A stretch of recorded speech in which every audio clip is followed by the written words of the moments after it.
تمام حاضرین بس، تمام حضرات سننے والی امت پردہ نشین، السلام علیکم ورحمۃ اللہ تعالی وبرکاتہ۔ الحمدللہ رب العالمین والعاقبۃ للمتقین والصلاۃ والسلام علی رسولہ الکریم، اما بعد، اعوذ باللہ من الشیطان الرجیم، بسم اللہ الرحمن الرحیم۔ یا ایھا الذین آمنوا اتقوا اللہ وابتغوا الیہ الوسیلہ، صدق اللہ مولانا العظیم وصدق رسولہ النبی الکریم، ونحن علی ذلک من الشاہدین والشاکرین والحمد للہ رب العالمین۔ آئیے حضرات محترم، میلاد رسول صلی اللہ تعالی علیہ وسلم کا آغاز ہو چکا ہے۔ ہم اور آپ مل کر یہ اندازہ لگائیں کہ ہم کس محفل میں بیٹھے ہوئے ہیں۔ خدا کی قسم یہ اللہ کا بڑا کرم ہے گھر والوں کے اوپر، اور میں تو اس کو بڑی سعادت مندی کہوں گا کہ ان کے ذہن کے اندر یہ بات آئی کہ میلاد رسول کیا جائے۔ یقین جانو میرے سرکار ارشاد فرماتے ہیں کہ جہاں پر اللہ اور اس کے رسول کا ذکر ہوتا ہے، جس جگہ پر بیٹھ کر کے میلاد رسول منایا جاتا ہے، اس گھر کی در و دیوار، اس ملک میں جتنی بھی اینٹیں لگی ہیں، جتنا سامان رکھا ہوا ہے، اللہ کے نبی فرماتے ہیں کہ تمام چیزیں گواہ ہوتی ہیں کہ قیامت کے میدان میں ہماری ضمانت جنت عطا فرمائے، اور کہے مولا میں نے اپنی کانوں سے سنا ہے کہ اس نے میلاد رسول کروایا۔ اللہ کے نبی کی حدیث پاک ہمیں یہ درس دیتی ہے کہ جہاں پر اللہ تعالیٰ نے ہمیں تمام دنیا کے کاموں میں لگایا ہے، وہاں پر یہ بھی حکم عطا فرمایا ہے کہ اے لوگوں، میں نے انسان کو بنایا درد دل کے لیے، میں نے انسان کو بنایا درد دل کے لیے، ورنہ عبادت کرنے کے لیے فرشتے کم نہ تھے۔ آپ میری بات کو بتوجہ سنائیں، زیادہ دیر انشاءاللہ الرحمن پروگرام نہیں چلے گا، تھوڑا بولوں گا، لیکن ایسا سمجھنا چاہیے انسان کو کہ بولنے کے بعد جو آپ سنیں انشاءاللہ صحیح انداز سے سنیں گے، اور اس کو اگر عمل کر لیا اللہ تعالیٰ تمہیں بھی جنت عطا فرمائے گا، اور تمہارے وسیلے سے اللہ یقیناً مجھے بھی جنت عطا فرمائے گا۔ کیونکہ اللہ تبارک و تعالیٰ قرآن میں فرماتا ہے یا ایھا الذین آمنوا اتقوا اللہ وابتغوا الیہ الوسیلہ، اللہ تعالیٰ ارشاد فرماتا ہے ایمان والو اللہ سے ڈرو اور رب کی جانب وسیلہ تلاش کرو۔ یعنی کہ وسیلے سے مراد یہ چیز ہے کہ ہم دنیا میں جو کچھ بھی کرتے ہیں، اعمال وسیلہ بنتے ہیں۔ اللہ کی بارگاہ میں نماز پڑھتے یہ سوچ کر کہ مولا میری نماز کو قبول فرما، اور جب اللہ نماز کو قبول فرمائے گا تو یقیناً اللہ تعالیٰ ہمیں جنت عطا فرمائے گا۔ روزہ انسان رکھتا ہے یہ سوچ کر پروردگار میرا یہ کام تھا، میں نے روزہ رکھا، اب تیرے ہاتھ میں اختیار ہے، تو اس کو قبول فرما، یہ تیری مرضی ہے، تو کریم اور رحیم ہے۔ انشاءاللہ الرحمن اگر انسان یہ سوچ کر کے عبادت کرتا ہے تو یقیناً اللہ تعالیٰ اس کی عبادت کو قبول فرماتا ہے۔ آج یہ میلاد رسول خاص کر کے مرحوم علیم کے نام سے منسوب ہے، اور ہمیں یہ یقین کامل ہے، صرف یقین نہیں یقین کامل ہے کہ اللہ تعالیٰ سے جو دعائیں کی جاتی ہے، اللہ تعالیٰ دعاؤں کو رد فرما سکتا ہے، لیکن جو دعا میرے سرکار کے وسیلے سے کی جاتی ہے، جو دعا بڑے پیر کے وسیلے سے کی جاتی ہے، جو دعا غریب نواز کا نام لے کر کے کی جاتی ہے، یقیناً اللہ تعالیٰ ان دعاؤں کو ضرور قبول فرماتا ہے۔ کیوں؟ کیونکہ اللہ تبارک و تعالیٰ نے ارشاد فرمایا قل ان کنتم تحبون اللہ فاتبعونی یحببکم اللہ۔ رب ارشاد فرماتا ہے رسول آپ اپنے غلاموں سے فرما دیجئے اگر یہ اللہ کی بارگاہ میں کوئی مقام چاہتے ہیں، اللہ کی بارگاہ میں کوئی مرتبہ چاہتے ہیں، خدا کی قسم یہ تمہیں اپنا آقا مان لیں، یہ تمہارے غلام بن جائیں، تو خدا کی قسم اللہ تعالیٰ ان کو اتنا قبول فرما لے گا، اتنا ان کو اپنی بارگاہ میں قبول کر لے گا کہ خدا کی قسم ادھر جو یہ دعا کریں گے اللہ تعالیٰ ترنت اس دعا کو قبول فرما لے گا۔ سبحان اللہ، یہ ضروری ہے۔ تو اسی کے ساتھ میں اپنے گفتگو کو شروع کرتا ہوں۔ نعت پاک سے اشعار سماعت فرما لیں اور جی لگا کر کے آقا کی بارگاہ میں درود پاک کا نذرانہ پیش کر لیں۔ جو جس کو درود شریف یاد ہو پڑھے اللہم صلی علی سیدنا شفیعنا نبینا حبیبنا مولانا محمد بارک وسلم صلو علیہ الصلوۃ والسلام علیک یا رسول اللہ صلی اللہ تعالی علیہ وسلم نعت پاک کا شعر ملاتا فرما لیں، ایک بار جھوم کے بولو سبحان اللہ۔ لیکن محترم میں آپ کو بتاتا چلوں کہ سبحان اللہ کہنے کی کتنی بڑی فضیلت ہے۔ اللہ تبارک و تعالیٰ کے پیارے رسول ارشاد فرماتے ہیں کہ سبحان اللہ اتنا بڑا کلمہ ہے کہ جب سبحان اللہ انسان دل سے کہتا ہے تو اللہ تعالیٰ اس کی زبان سے ایک پرندہ پیدا فرماتا ہے، ایک پرندہ پیدا فرماتا ہے اور وہ رحمت کے دریا میں بے تعزل ہوتا ہے اور اپنے بازوؤں کو کڑکڑاتا ہے، اس کے بازوؤں سے جتنے قطرے گرتے ہیں اللہ تعالیٰ ہر قطرے سے فرشتہ پیدا فرماتا ہے۔ اب تو سبحان اللہ کہو گے نا، اس میں تمہارا بھی نقصان نہیں ہے کیونکہ یہاں پر میلاد رسول ہے، جو نہ کرے گا انشاءاللہ اس کا اجر پائے گا۔ پر یاد رکھو یہ راتیں آتی اور جاتی رہیں گی، ہمارے زندگی میں جو دن آ رہے ہیں اور جا رہے ہیں یہ آتے اور جاتے رہیں گے، لیکن جو رات اللہ کے نبی کی یاد میں گزر جائے تو رات ایسی ہوگی قیامت کے دن جیسے کہ سارے شہروں میں مدینہ چمکا کرتا ہے۔ سارے دنیا میں شہر الگ ہے لیکن مدینہ کی شان الگ ہے، سارے شہر الگ ہیں لیکن میرے مصطفیٰ صلی اللہ علیہ وسلم جس شہر کے اندر پیدا ہوئے مکہ کا کوئی جواب نہیں، اور جس شہر کے اندر مصطفیٰ مدفون ہے یعنی کہ مصطفیٰ کا جس شہر کے اندر مزار مبارک ہے اس شہر کا بھی کوئی جواب نہیں ہے۔ اسی طریقے سے قیامت کے میدان میں جب ہمارے ہاتھ میں نام اعمال دیا جائے گا اور کہا جائے اس کو پڑھو، پڑھیں گے مولا ہم نے ایسا کیا ہم نے ویسا کیا، اور اسی نام اعمال کو جب یہ رات آئے گی تو ہم کہیں گے پروردگار ایک رات ہمیں ایسی بھی گزاری تھی جہاں پر تیرا چرچا ہو رہا تھا، میرے نبی کا نام لیا جا رہا تھا، میلاد رسول ہو رہا تھا، لوگ بیان کر رہے تھے کہ مصطفیٰ ایسے ہیں مصطفیٰ ویسے ہیں، قرآن ایسا ہے، قرآن کے اندر اللہ نے یہ خوبی بیان فرمائی ہے کہ پروردگار ہم اس محفل میں شریک ہوئے، اللہ کی رحمت جواب دے گی بندے تو نے دنیا کے اندر جو نیک عمل کیے وہ کیے، لیکن خوشی کی بات یہ ہے تیرے لیے کہ تو نے میرے نبی کا چرچا کیا، تو نے مجھے یاد کیا، تو نے میری جنت کا چرچا کیا، تو نے میری دنیا کے اندر رہ کر کے اللہ کو یاد فرمایا، قسم ہے مجھے بات نہیں شریف کی اس رات کے صدقے میں تجھے معاف فرماتا۔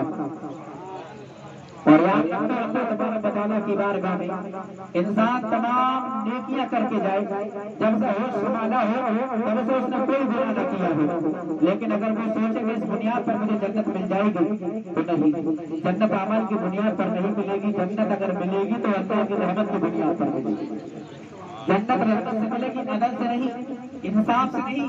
اگر کوئی انصاف اگر کرنے لگے دنیا میں تو انسان دنیا کے کسی انسان کا احسان کا بدلہ نہیں دے سکتا، تو اللہ کے احسان کا بدلہ کہاں سے عطا فرمائے؟ دنیا میں ایک دوسرے کے اوپر لوگ اتنے احسان کر دیتے ہیں کہ اگر اس انسان کو احساس کرنے پر احسان اگر جوڑنے کے لیے بیٹھا جائے تو وہ احسان چکتا نہ کر سکے، تو اللہ کی دن رات نیکیاں کھاتے ہیں، اللہ تعالیٰ کی نعمتوں کو ہم لوگ استعمال کرتے ہیں تو اللہ کی نعمتوں کا جب شمار نہیں کر سکتے اس کا حساب اب کیسے دے سکتے؟ تو آئیے حضرات مجھ سے بشار نعت رسول صلی اللہ علیہ وسلم کے سماعت فرما لیں، ایک بار بولو سبحان اللہ۔ فلک پر ستارے نہیں جگمگاتے، اگر آپ ناتے بنارے نہ آتے۔ سبحان اللہ، میرے رسول صلی اللہ تعالیٰ علیہ وسلم کو اللہ نے پیدا فرمایا، اللہ تبارک و تعالیٰ نے پیارے رسول کو جلوہ فروز فرمایا، ارشاد فرمایا اے پیارے رسول اگر ہم نے تمہیں پیدا کرنا منظور نہ ہوتا تو نہ تو زمین کو پیدا فرماتے، نہ آسمان کو پیدا فرماتے، نہ سورج کو پیدا فرماتے۔ اگر زمین بنی ہے صدقہ تمہارے قدموں کا ہے، آسمان بنا ہے صدقہ تمہارے قدموں کا ہے، چاند بنا ہے صدقہ تمہارے قدموں کا ہے، سورج بنا ہے صدقہ تمہارے قدموں کا ہے۔ ساری دنیا کے اندر آج ہماری نگاہیں جن چیزوں کو دیکھ رہی ہیں وہ ساری چیزیں نبی کا وسیلہ ہے۔ اللہ تعالیٰ اگر نبی کو پیدا نہ فرماتا ارشاد فرماتے ہیں پیارے رسول لولا لما خلقت الافلاک، اے پیارے رسول اگر تمہیں بنانا مقصود نہ ہوتا تو نہ تو ہم زمین بناتے نہ آسمان بناتے، نہ زمین بنتی نہ آسمان بنتا۔ اگر یہ سب کچھ بنا ہے تو صدقہ میرے رسول کا، یہ اللہ تبارک و تعالیٰ فرماتا ہے، پیارے رسول ارشاد فرماتے ہیں۔ اسی لیے شاعر فرماتا ہے فلک پر ستارے نہیں جگمگاتے اگر آمنہ کے دلارے آتے۔ آمنہ کے دلارے سے مطلب تو آپ سمجھ رہے ہوں گے نا، آپ نے سنا ہوگا بہت مرتبہ، میں یہ نہیں کہتا کہ آپ میری مجھے پہلی بار سن رہے ہیں، میں تو ابھی سے بولنے لگا ہوں، لیکن یہاں پر بہت سارے لوگ ایسے بیٹھے ہیں کہ انہوں نے سنا ہوگا کہ آمنہ کا لال کا جب نام دیا جاتا ہے تو ہمارے نبی اس سے مراد لیے جاتے ہیں، میرے سرکار کی ماں کا نام آمنہ ہے، سبحان اللہ۔ آمنہ کا مطلب آتا ہے امن، شانتی سے۔ اور جس نبی کی ماں کا نام اتنا حسین و جمیل ہے اس نبی کا عالم کیا ہوگا؟ خدا کی قسم نبی رحمت ہے، نبی کی ماں رحمت ہے، اور نبی ایسے رحمت ہے جہاں پر نبی کا چرچا ہوتا ہے اللہ تعالیٰ وہاں پر رحمتوں کا نزول فرماتا ہے۔ سبحان اللہ۔ فلک پر ستارے نہیں جگمگاتے اگر آمنہ کے دلارے نہ آتے، اگر آمنہ کے دلارے نہ آتے، فلک پر ستارے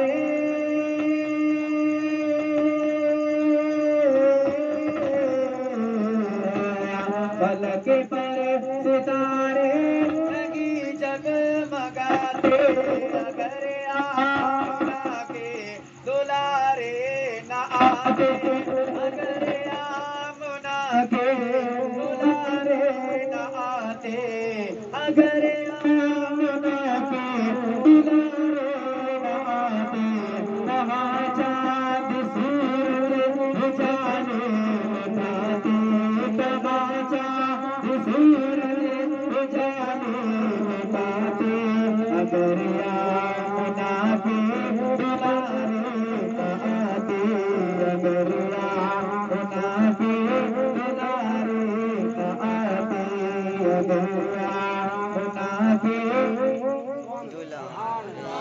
دلارے نہ آتے۔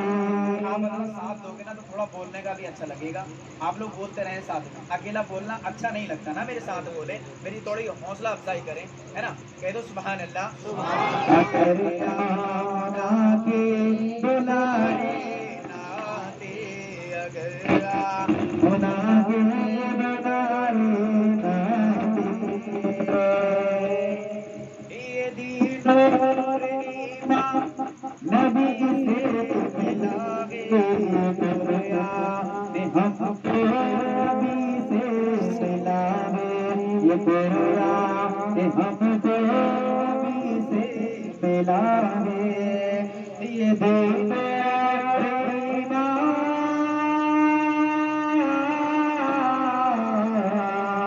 یہ دین اور ایمان نبی سے ملا گے، قرآن ہم کو نبی سے ملا گے، قرآن ہم کو نبی سے ملا گے، کہاں جا سر کو آنگن جھکاتے، خدا جا سر کو آنگن جھکاتے، اگر آمنہ کے دلارے نہ آتے، اگر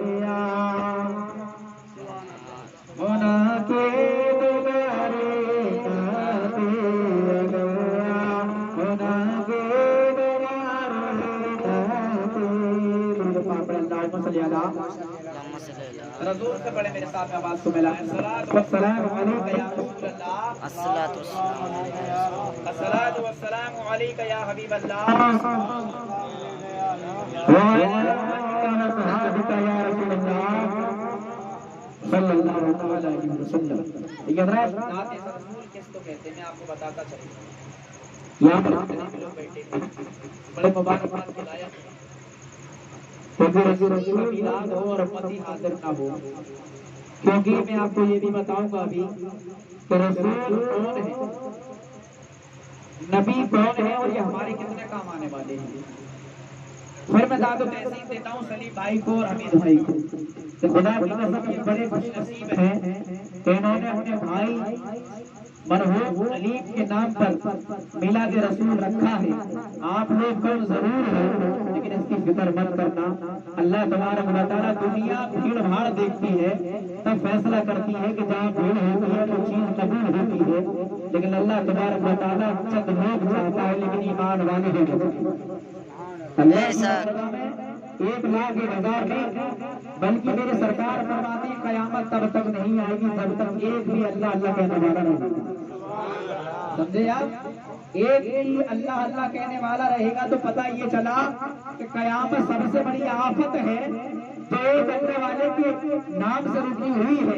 تو اندازہ لگاؤ جہاں پر سینکڑوں اللہ والے ہوں تو وہاں پر اللہ تعالیٰ پریشانی کیسے بھیج سکتے ہیں. ہماری سمجھ میں پریشانی اور آزمائش نظر نہیں آتی. مسلمان کے اوپر پریشانی آتی ضرور ہے لیکن وہ آزمائش ہوا کرتی ہے. اللہ جس سے محبت فرماتا ہے اس کو پریشانی نہیں امتحان میں ڈالتا ہے. اس کے ایمان کا جائزہ لیا جاتا ہے. برادران اسلام ہم اگر کوئی 20 روپے کا یا 50 روپے کا مٹکا خریدتے ہیں تو اس کو بجا بجا کر کے دیکھتے ہیں کہیں ایسا نہ ہو کہ گھر پہ لے جا کر کے ٹوٹ جائے. یہ مضبوط ہے کہ نہیں ہے؟ اندازہ لگاؤ ہم 50 روپے کا نقصان برداشت نہیں کرتے ہیں تو اس کو بجا بجا کے دیکھ رہے ہیں. ارے اللہ کی بارگاہ میں ہم تو بک چکے ہیں, ہم نے کلمہ پڑھ لیا ہے, اس سبا کے دربار میں حاضر ہو چکے ہیں. تو جب پریشانی ہمارے اوپر آیا کرتی ہے کبھی بخاری شکل میں آتی ہے, کبھی زکام کی شکل میں آتی ہے, کبھی اور پریشانی لے کر کے آتی ہے. یہ پریشانی نہیں اللہ کی بارگاہ سے امتحان ہے. اللہ کی بارگاہ سے امتحان ہو رہا ہے کہ اللہ کی بارگاہ میں جب انسان کے اوپر مصیبت آتی ہے اللہ فرماتا ہے دیکھو بندہ کتنی محبت کرتا ہے, یہ سارا عالم اس کے اوپر گزرے گا تو اللہ کا احسان مند بنا رہے گا, اللہ کا شکریہ ادا کرے گا کہ یہ میری نافرمانی کرے گا. لیکن خدا کی قسم وہ حسین کا مقام تھا جب بچہ قربان ہو گیا اللہ اس قربانی کو قبول فرما لے. جب دوسرا بچہ قربان ہوا حسین فرماتے مولا اسے بھی قبول فرما لے. جب بھائی قربان ہو گیا حسین کہتا مولا اسے بھی قبول فرما لے. اور اس لیے آسمان پر بیٹھ کے کہتے پروردگار ایسی قربانی زمانے میں ہم نہیں دیکھی ہے کہ آپ اس کی مدد پہنچا سکتے ہیں. اللہ فرماتا ہے لوگوں پیارا نواز نبی کا نوازا حسین ہے, اگر یہ اپنی زبان سے کہہ دے کہ میری مدد کرو تو چلے جانا کیونکہ میں تو ساری دنیا کی مدد کرتا ہوں, یہ تو میرے نبی کا نوازا ہے. لیکن یہ نبی کا ایسا نوازا ہے تم سے مدد نہیں مانگے گا کیونکہ یہ ایسا صبر کرنے والے نبی کا نوازا ہے کہ جب دین پھیلانے کی بات آئی ہے تو میرے نبی کی چوٹیاں خون میں بھر جاتی ہیں پھر بھی نبی بددعا نہیں فرما رہے ہیں. ایسا نبی کا نوازا ہے. بچہ دے دیا اللہ کا شکر ادا کیا, بیٹا دے دیا اللہ کا شکر ادا کیا, بھائی کے باتیں کر چکے ہیں اللہ کا شکریہ ادا کر رہے ہیں اور پورا خاندان دے دیا. ارشاد فرماتے ہیں پیارے حسین یا اللہ یہ تیرے تھے اور تو نے لے لیے, ہم تو یہ کی حق ادا نہ ہوا اور تو مالک ہے, ہم تیرے بندے ہیں, تو جس حال میں رکھے گا وہ حال اچھا ہے. اس لیے شاعر فرماتا ہے نہ یہ حال اچھا ہے نہ وہ حال اچھا ہے, اللہ جس حال میں رکھے وہ حال اچھا ہے. بے سبحان اللہ ماشاء اللہ. اللہ جس حال میں رکھے وہ حال اچھا ہے. حضرات بچوں اللہ کی شکریہ ادا کرنے والے اللہ کا احسان ماننے والے خدا کی قسم وہ دنیا میں پریشان تو ہو سکتے لیکن بے آبرو نہیں ہو سکتے. بے شک انسان دنیا میں پریشان تو ہو سکتے ہیں اور ہمیں جب پریشانی آتی ہے نا تو دقت آتی ہے تو یہ سوچنا چاہیے کہ نبیوں نے پریشانی نکال کر کے اللہ کا شکریہ ادا کروایا. ہمیں یہ سوچنا چاہیے نبی فرماتے ہیں کہ دنیا میں اگر کسی کے اوپر 40 دن سے زیادہ پریشانی نہ آئے نا تو اللہ تعالیٰ کو بارگاہ میں یہ سوچنا چاہیے مولا کہ تو نے مجھے چھوڑ دیا ہے, کیا تو نے مجھ سے محبت کرنا بند کر دیا ہے. ڈرنا چاہیے. خدا کی قسم میرے سرکار فرماتے ہیں کہ 40 دن کے اندر سر میں درد ہونا چاہیے, بدن میں درد ہونا چاہیے, کوئی پریشانی آنا چاہیے. یہ پریشانی پریشان کرنے کے لیے نہیں آ رہی ہے بلکہ تمہیں احساس دلانے کے لیے آ رہی ہے کہ ہاں کوئی رب اس کو یاد کرو, کیونکہ اگر پریشانی آئے گی تو اللہ کو یاد کرو گے. اللہ تمہیں یاد فرماتا ہے, تم اللہ کو یاد فرماؤ. اور جو لوگ اللہ کو یاد کرتے ہیں خدا کی قسم بڑی قسمت والے ہوا کرتے ہیں. اللہ گواہ ہے جو دنیا میں اللہ کا نام لیتے ہیں رسول کو یاد فرماتے ہیں. خدا کی قسم ان کے گھروں پر مال کم ہو تو ہو لیکن اللہ برکتیں خوب عطا فرماتا ہے. اللہ برکتیں خوب عطا فرماتا ہے. لوگ اس چیز کو سمجھتے نہیں. برادران اسلام وہی میں بتانے کے لیے بیٹھا ہوں کہ نبی ہوتے کون ہیں, رسول ہوتے کون ہیں. ہم نے نبی کا کلمہ پڑھا ہے, حسین کو مانا ہے, غریب نواز کو مانا ہے. اللہ گواہ ہے, اللہ کی قسم جو حسین سے محبت کرتے ہیں اور سیاست سے محبت کرتے ہیں, اللہ گواہ ہے خدا کی قسم, کل قیامت کے میدان میں جہاں ہمارے اعمال ہمارا ساتھ چھوڑ دیں گے وہاں ہمارا حسین ہماری مدد کرتے نظر آئیں گے. بے شک تو شیر نعت رسول نعت سرور کونین صلی اللہ علیہ وسلم کے, میں نے بھی آپ کو بتایا کہ نعت ہوتی کیا ہے. نعت کہتے ہیں, میں آپ کو سمجھاتا چلوں, نعت کہتے ہیں جہاں پر نبی کی تعریف ہوتی ہے, اور نبی کی تعریف اللہ سے بہتر کوئی نہیں کر سکتا. بے شک اللہ اپنے نبی کی تعریف بڑے بہترین انداز میں فرماتا ہے. وَالضُّحَىٰ وَاللَّيْلِ یاسین طٰہٰ, یہ کیا ہے؟ یہ مصطفیٰ کے نام, رسول کے نام ہے. رسول کا نام قرآن میں آیا ہے, رسول کا نام قرآن سجا ہوا ہے رسول کے نام سے. تو خدا کی قسم وہی طریقہ ہے بھی ملا ہے. اللہ فرماتا ہے کہ رسول کی تعریف کرو اور عبادت کرو, یہ دو کام کرتے رہو انشاءاللہ تم دنیا میں عزت دار رہو گے, جب انتقال ہوگا تو جنت کے حقدار بنو گے. بے شک آئیے حضرات چند شاہ نعت رسول سرور کونین صلی اللہ علیہ وسلم کی سماعت فرما لیں. ایک بار محبت سے بولیں سبحان اللہ. سبحان اللہ.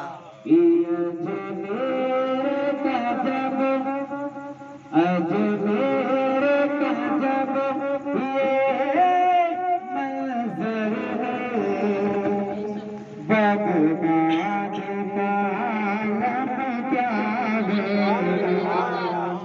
بغداد کا عالم کیا ہے, یہ بغداد کا عالم کیا ہے. اجمیر شریف جو لوگ یہاں پر ہو کے آئے ہوں گے نا اجمیر, خدا کی قسم وہ جانتے ہیں کہ اجمیر پہنچ کر کے دل کی کیفیت کیا ہو جاتی ہے. بے شک جو اجمیر گئے ہیں وہ سمجھتے ہیں کہ اجمیر جا کر کے دل کی دنیا بدل جاتی ہے. جب دل کی دنیا اجمیر جا کے بدل جاتی ہے تو بتاؤ جب بغداد میں جاؤ گے وہ تو پیروں کے پیر ہیں, ولیوں کے ولی ہیں, غوث اعظم, تو جب ان کے مزار کا پھر عالم کیا ہوگا, اور جب ان کے مزار کا عالم یہ ہوگا کہ وہ ولیوں کے ولی ہیں, تو بتاؤ جو نبیوں کے نبی ہوں گے ان کے مزار کا عالم کیا ہوگا. بے شک سبحان اللہ ماشاء اللہ. ان کے مزار کا عالم کیا ہوگا. میں یہ دعا کرتا ہوں آج محفل کے اندر اللہ تعالیٰ اس محفل کے صدقے میں جو ہمارے حمید بھائی نے سجائی ہے, سلیم بھائی نے سجائی ہے, اللہ اس محفل کے صدقے میں دعا قبول فرمائے. اللہ تعالیٰ جلد سے جلد تمام لوگوں کو اجمیر جانے کی توفیق عطا فرمائے. بے شک اجمیر جا کر کے اللہ تعالیٰ غوث اعظم کی بارگاہ میں حاضری کی توفیق عطا فرمائے. اور جب یہ بارگاہ میں حاضری لگ جائے گی نا تو انشاءاللہ بغداد جانے کے بعد میں اللہ تعالیٰ تمہیں ضرور اپنے شہر مکہ میں بلا دے گا. بے شک انشاءاللہ تمہیں حج سے سرفراز فرمائے گا. اللہ تعالیٰ سب تمام لوگوں کو مرنے سے پہلے ایک بار اللہ تعالیٰ مدینے کی زیارت کی سرفراز فرمائے. کہہ دو آمین. بے شک سبحان اللہ.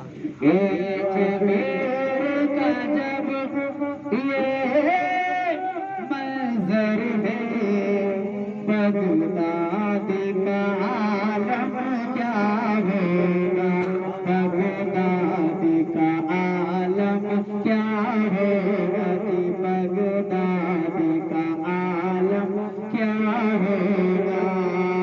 اجمیر کا عجب,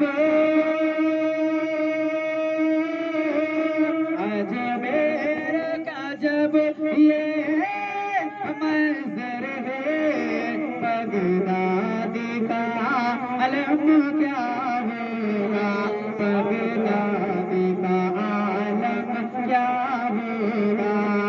اجمیر کا جب یہ منظر ہے, بغداد کا عالم کیا ہوگا, بغداد کا عالم کیا ہوگا. رہتے گے جہاں نبیوں کے نبی, رہتے گے جہاں نبیوں کے نبی, شہر مدینہ کیا ہوگا. بے شک سبحان اللہ ماشاء اللہ.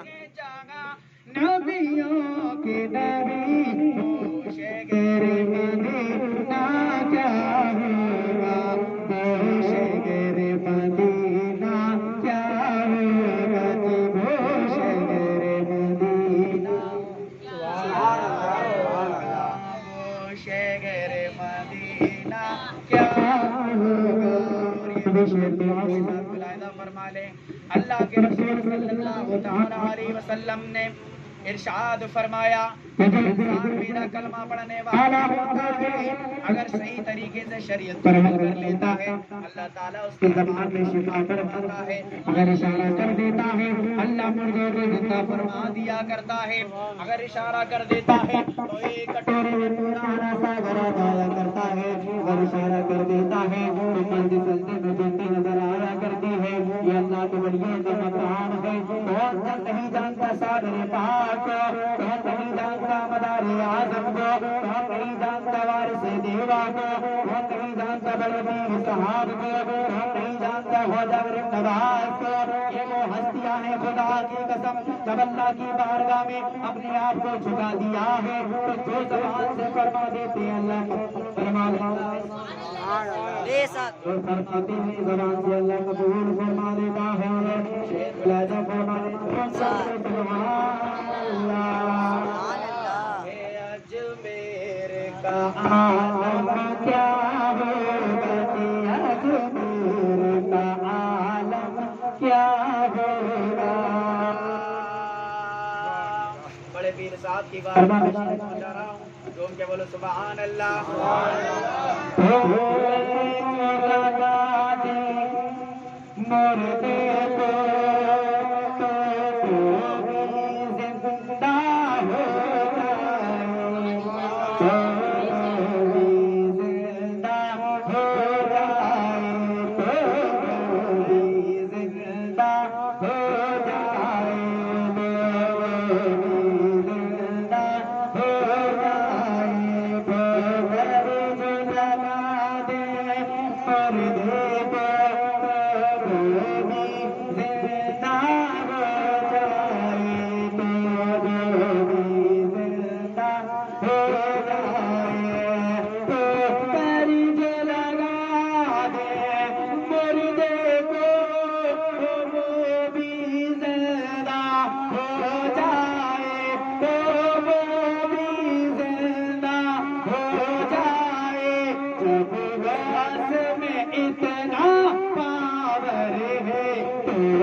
بڑی بڑی ترکی دکانیں کھلی ہیں. اگر ہم کسی طریقے سے یا کسی مقام سے پر لگا دیا کرتے ہیں منگا کے, چاہے 100 روپے والا ہو, چاہے 200 روپے والا ہو, چاہے 500 روپے والا ہو, چاہے 1000 روپے والا ہو, چاہے کتنا اوریجنل عطر ہو, اگر لگاؤ گے تو 2 دن خوشبو رہے گی, اگر لگاؤ گے تو 4 دن خوشبو رہے گی, اگر زیادہ اچھا ہوگا 1 ہفتے خوشبو رہے گی, زیادہ اچھا ہوگا 1 مہینے خوشبو رہے گی. یہ دنیا کے عطر ہیں جو دنیا کے اندر بنائے جاتے ہیں. لیکن آؤ میرے سرکار کی بارگاہ میں اللہ کے نبی صلی اللہ تعالی علیہ وسلم ارشاد فرماتے ہیں, اے لوگوں سنو سنو, دنیا کو پسینہ آتا ہے, مجھے بھی پسینہ آتا ہے. دنیا کے پسینے میں جو دنیا کے پسینے ہوا کرتے ہیں ان کے پسینوں سے بدبو آیا کرتی ہے, لیکن میرے پسینے کا حال وہ ہے کہ خدا کی قسم اگر کوئی پسینہ لگا دیا کرتا ہے تو ہفتوں نہیں, مہینوں نہیں, سال بھر نہیں. اللہ کے نبی فرماتے ہیں کہ جب انسان میرا پسینہ اپنے شریر پر لگا لیتا ہے تو جب تک دنیا سے جاتا نہیں ہے اس کے بدن سے خوشبو آیا کرتی ہے. سبحان اللہ ماشاء اللہ کے پسینے کا مقام ہے. ہمارا رسول عظمت والا ہے, ہمارا نبی شان والا ہے. برادران اسلام, ایک مقام پر ایک گھر رہا کرتا تھا. پہلے کا حال یہ تھا کہ جب شادی ہوا کرتی تھی تو دلہن کو خوشبو لگائی جاتی تھی. ان کے پاس غریبی کا مقام ہے, غریبی ہے, اتنا پیسہ نہیں ہے کہ وہ خوشبو خرید سکے. برادران اسلام, لیکن کسی نے بتایا پریشان نہ ہو, اللہ کے رسول کی بارگاہ میں چلی جاؤ, ان کا پسینہ شیشے کے اندر بھر کے لے آؤ. بخاری شریف کی روایت ہے, وہ عورت جاتی ہے اور جانے کے بعد میں اللہ کے نبی صلی اللہ علیہ وسلم ٹاٹ سمجھتے ہو نا, ٹاٹ اس کے گدے پر لیٹے ہوئے ہیں اور نبی کا پسینہ شریر پر آ رہا ہے اور گدے پر آ رہا ہے. اس کے بعد میں اس عورت نے جا کر کے اس گھر میں کسی سے انسان سے کہا یہ شیشی ہے, اس شیشی کو نبی کے پسینے سے بھر دیا جائے. وہ عورت جاتی ہے اور جانے کے بعد میں سرکار کا پسینہ بٹورنے لگی. مصطفیٰ کی بیوی حضرت عائشہ فرماتی ہے کہ میں نے شیشی میں بھرنا شروع کیا, جب وہ شیشی بھر دی جاتی ہے اور دلہن کو لگا دی جاتی ہے. دلہن کا گھر بہت والے فرماتے ہیں کہ ہم نے ایسی خوشبو کسی سے نہ دیکھی. جب ہم نے پوچھا اس گھر سے اندر سے خوشبو کیسی آتی ہے, کہاں سے لے کر کے آئے ہو, اور تو بتاتی کسی اور سے نہیں بلکہ اللہ کے نبی کا پسینہ لگا دیا ہے. اور جہاں نبی کا پسینہ لگ جائے خدا کی قسم گھر منور ہو جایا کرتا ہے. یہ میرے نبی کے پسینے کا مقام ہے. اسی لیے شاعر فرماتا ہے دلہنی جو لگا لے تو اس کی نسلیں بھی معطر نسلیں بھی معطر ہو جائیں, نسلیں بھی معطر ہو جائیں. دلہنی جو لگانے تو اس کی نسلیں بھی معطر ہو جائیں, نسلیں بھی معطر ہو جائیں. دلہن جو لگا لے تو اس کی نسلیں بھی معطر ہو جائیں, نسلیں بھی معطر ہو جائیں. یہ حال ہے ان کے پسینے کا, یہ حال ہے ان کے پسینے کا, تو جسم منور کیا ہوگا. یہ حال ہے ان کے پسینے کا, تو جسم منور کیا ہوگا, تو جسم منور کیا ہوگا, تو جسم منور کیا ہوگا. حضرات محترم, دعاؤں کے ساتھ یہ بھی شعر ملاحظہ فرما لیں, کہہ دو سبحان اللہ. میرے آقا صلی اللہ تعالی علیہ وسلم ارشاد فرماتے ہیں کہ جو انسان اپنے کسی مرحوم کے لیے دعائیں کرتا ہے اللہ تعالیٰ اس کی دعاؤں کو ضرور قبول فرما لیتا ہے. درود شریف پڑھے, اللہم صلی علی سیدنا شفیعنا نبینا حبیبنا مولانا ٹیپ لگوا وسلم صلو علیہ الصلوۃ والسلام علیکم یا رسول اللہ.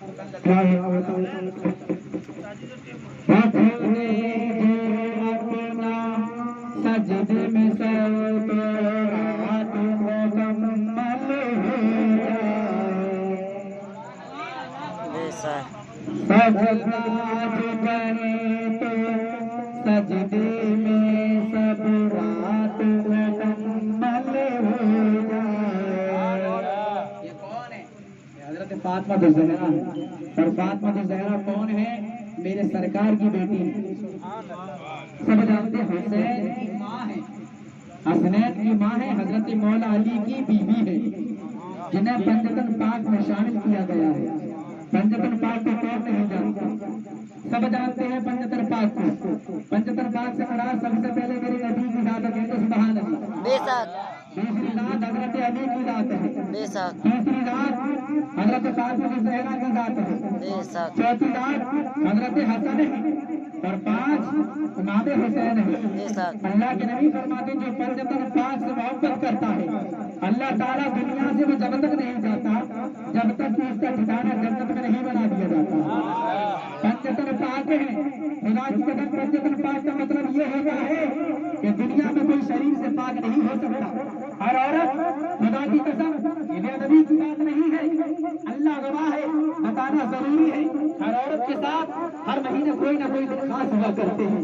وہ دن خاص ایسے ہوتے ہیں نہ وہ نماز پڑھ سکتی ہے, نہ وہ روزہ رکھ سکتی ہے, نہ کوئی نیک عمل کر سکتی ہے بظاہر شریر سے, خدا کی قسم. لیکن فاطمہ کا مقام الگ ہے, اللہ گواہ ہے, خدا کی قسم. فاطمہ زہرا نے ایک بھی نماز پڑھا نہیں کی ہے.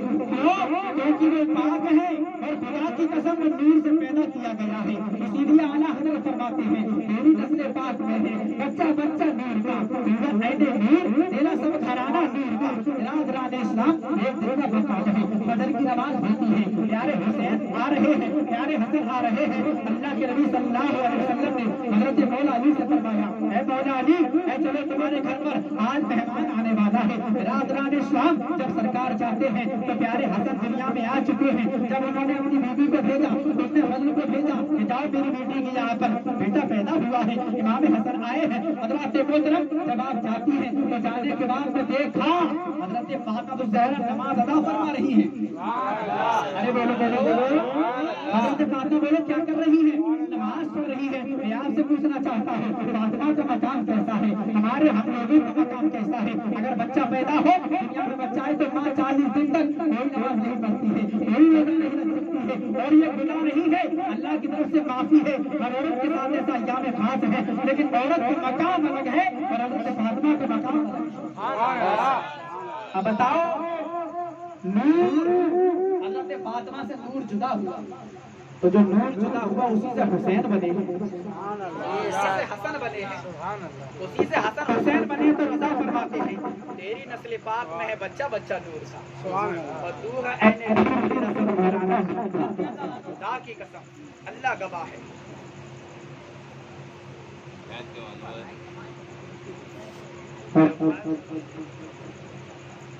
درود شریف پڑھ لیجیے. اللہم صلی علی سیدنا سیدنا بنا مولانا محمد وعلی آلہ وسلم صلو الصلاۃ والسلام علیک یا رسول اللہ آپ صلی اللہ تعالی علیہ وسلم.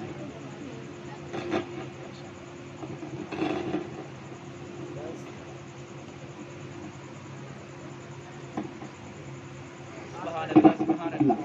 ہیلو بڑا درود شریف. اللہم صلی علی سیدنا محمد وعلی وسلم صلی علیہ وسلم والسلام علیک یا رسول اللہ صلی اللہ تعالی علیہ وسلم. حضرات یہ میں نے ذکر کیا حضرت فاطمہ الزہرا کا, میں نے ذکر کیا اس کا بولو حضرت فاطمہ کا, اور ان کا چرچا کرنا خیر و برکت کا وہیں سے